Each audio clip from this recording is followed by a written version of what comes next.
네, 안녕하세요. 두공입니다. 저희 KQLD 1억 만들기 50주차가 되어서 중계해드릴 수 있도록 하겠습니다. 사실 제가 매주 이렇게 중계를 해드리면서 조금이라도 유익한 정보 전해드리려고 노력을 하고 있는데 아직까지 뭔가 도움이 될 만한 정보는 드리지 못하는 것은 죄송스럽고요.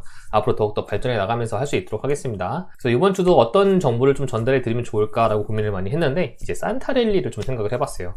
보통 산타랠리는 올해는 크리스마스 이브부터 1월 2일까지 거래일까지고요. 보통의 산타랠리는 원래 크리스마스 이브부터 7일 동안의 거래를 뜻한다고 합니다. 그래서 2025년은 현재는 진행 중이죠. 그래서 사실 S&P 500 같은 경우는 이 산타랠리에 대한 자료가 정말 많더라고요. 근데 나스닥 빼고 좀 찾기가 어려서 제가 직접 이 QQQ를 기준으로 한번 따져보았습니다. 뭐 배당은 나온 적도 있고 아닌 적도 있는데 생략을 했고요. 주가 기준으로만 본다면 사실 이 5년 동안의 산타랠리 기간, 이 초록색이죠. 이때의 수익률은 사실 좋지 못했습니다. 산타가 온 건가 싶기도 해요. 이 정도면 뭐 산타는 아니고 뭐 사탄이라고 하긴 못하지만 재미를 느끼긴 힘들었어요. 물론 연간 수익률을 보면 2022년을 제외하고는 모두 좋은 수익률을 기록을 하고 있고 올해도 좋은 수익률을 기록을 하고 있는데요. 산타랠리 동안에 나스닥 100을 기준으로 보면 그렇게 재밌진 않았던 것을 한번 느끼실 수가 있습니다. 그런데 올해는 어쨌든 좋은 흐름으로 가고 있는 것 같아요. 그 다음에 제가 또 재밌는 걸 한번 갖고 왔는데 이거는 뭐 재미로 보세요. 뭐 믿거나 말거나인데 이 레딧이라는 해외 유명한 커뮤니티죠. 주식 커뮤니티에서는 월스트리트 배츠라는 그게 있다고 합니다. 이걸 WSP라고 하는데 여기서는 매년 말에 이제 내년에 어떤 종목이 잘 갈 거냐 이거를 이제 설문조사 같은 걸 한다고 해요. 그래서 2024년 말에는 이렇게 10가지 뭐 보시면 로켓랩, 테슬라, 후드, 뭐 구글, 팔란티어 많이 있죠. 이걸 골랐고 이게 올해 2025년에 평균 수익률 구해보니까 76%가 나왔다고 합니다.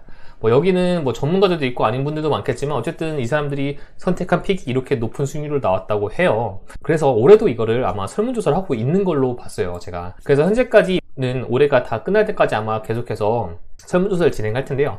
현재까지 언급된 걸로 보면은 로켓랩, 그리고 구글, 아마존, 그리고 ASTS, 스페이스 모바일이죠. 그리고 네비우스, 그리고 레딧, 그리고 마이크로 테크놀로지, 그리고 아이랜 뭐 이런 것들이 지금 언급이 되고 있다고 합니다. 재미로 한번 봐주시고 제가 이거 설문조사 끝나면 한번 또 재미로 한번 올려볼게요. 뭐 이런 재밌는 일도 있다 이렇게 한번 봐주시면 될 것 같습니다. 하나증권에서 이렇게 표를 나타내 주었어요. 진한 밑에 있는 이 선이 EPS의 데이터고 그리고 이 조금 연한 선이 나스닥 P 레시오라고 봐주시면 됩니다. 5년 평균은 25.1배 그리고 10년 평균은 22.6배예요.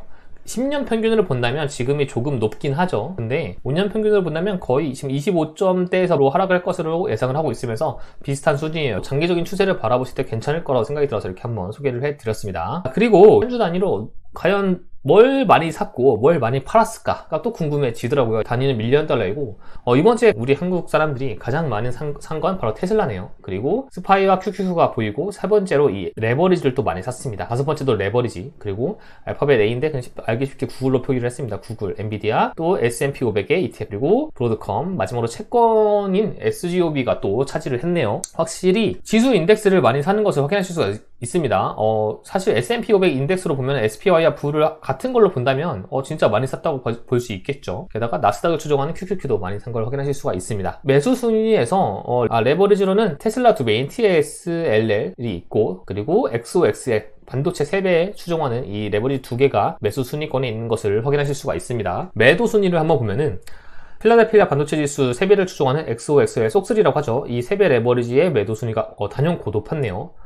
그리고 그 다음부터는 테슬라, 그리고 테슬라 2배, 엔비디아, 그리고 지수 추종 팔란티어, 그리고 나스닥 3배 TQQ, 엔비디아의 2배를 추종하는 레버리지입니다. 그리고 마지막으로 아이온Q가 있습니다. 확실히 매도는 레버리지 종목이 조금 많은 것 같아요. 네. 테슬라를 좀 많이 매수한 게 눈에 띄는 것 같습니다. 앞으로 매주 좀 보면서 흐름을 또 살펴볼 수 있도록 할게요. 도움이 될진 모르지만 그래도 그냥 이런저런 이야기 드렸고 다시 본론으로 들어와서 제가 투자하고 있는 KQLD 1억 만들기 시작하도록 하겠습니다. 50주차의 수익률은 32.08%로 마감을 했습니다. 자, 2주 전보다 조금 안 좋은 수치이긴 해요. 하지만 여전히 30% 이상대의 수익률을 기록을 하고 있습니다. 저는 어떤 종목을 투자를 하냐면 타이거한 미국 나스닥 100 레버리지를 투자를 하고 있고 처음에 500만원을 거치한 이후에 50만원씩 투자를 하고 있습니다. IX에게서 진행을 하고 있어요. 그래서 1억까지 가는 게 목표고 이 종목 같은 경우는 사실 해외에 있는 QLD, QQQ 2배 조금은 다른 게 환율도 2배로 추정을 한다는 점 그 점을 꼭 기억을 해주셨으면 좋겠습니다.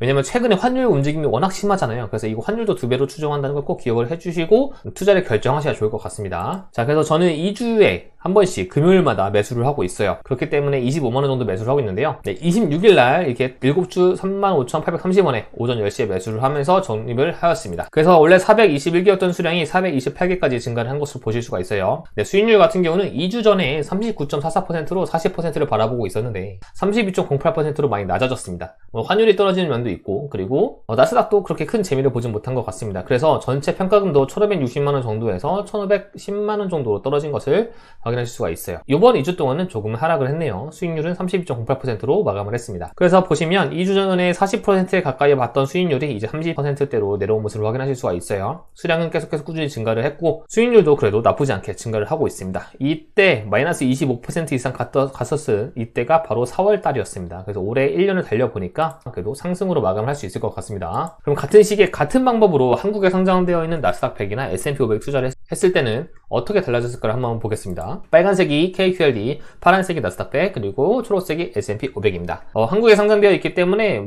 달러 환율의 영향도 당연히 다 받았을 거예요. 레버리지는 확실히 꺾이는 게 심하죠. 네, 꺾이는 게 심하고 올라가는 것도 심합니다. 그래서 레버리지가 가장 큰 변동성을 보여주었고 확실히 나스닥이 S&P 500보다는 좋은 수익률을 기록하고 있다라고 봐주시면 될 것 같습니다.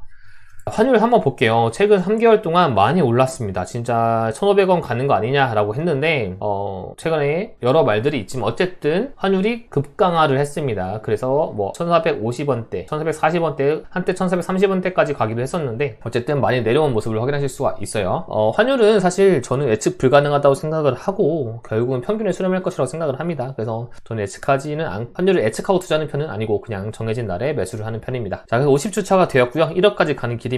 그래서 이번 달 목표 금액은 1,259만원 정도 달성을 해 주어야 하는데 사실 이미 진행 속도가 굉장히 좋습니다. 1,210만원 정도 달성을 해주고 있고 이 상태로 마감을 한다면 올해는 성공적으로 마감을 한다고 생각할 수 있을 것 같습니다. 그런데 확실히 레버리지다 보니까 이런 진행 속도도 언제든 떨어질 수 있다는 점, 그 점은 꼭 기억을 해야 될 것 같습니다. 그래서 저는 84개월까지 7년이라는 시간 동안 1억을 달성하려고 마음을 먹었는데요. 현재 10월, 11월, 12월을 보면 평가금이 좀 횡보하는 느낌이 들죠. 어쨌든 우리가 12개월, 1년 동안 이런 그래프를 그려왔고 이 회색선 위에서만 놀아도 우리가 처음에 계획했던 7년 안에 1억을 달성하는 목표, 월 50만원으로 1억을 달성하는 목표는 달성할 수 있을 것이라 생각을 하고 있습니다. 내년에도 조금 좋은 흐름을 가져갔으면 좋겠어요. 자, 그래서 현재까지 거치한 금액 외에 추가로 650만원 투자가 되었고 그 중에서 넘지 않은 선에서 계속 매수를 하고 있고요. 다음 매수일은 1월 9일입니다. 드디어 1년이 되었고 저 처음에 시작할 때 제가 7년까지 간다고 마음 먹었지만 과연 제가 중계를 계속 할 수 있을까라고 생각이 들었는데 이제는 중계를 안 하면 안 될 것 같은 생각이 들기도 합니다. 그래서 1월 9일날 또 매수할 수 있도록 하고 현재 428주에다가 추가적으로 25만원 정도 조금 넘더라도 어차피 좀 남았으니까 넘더라도 매수를 할 수 있도록 하겠습니다. 자, 그리고 제가 ISA 계좌에서 투자를 하고 있다 보니까 ISA 계좌의 현황도 함께 공유를 드리고 있는데요.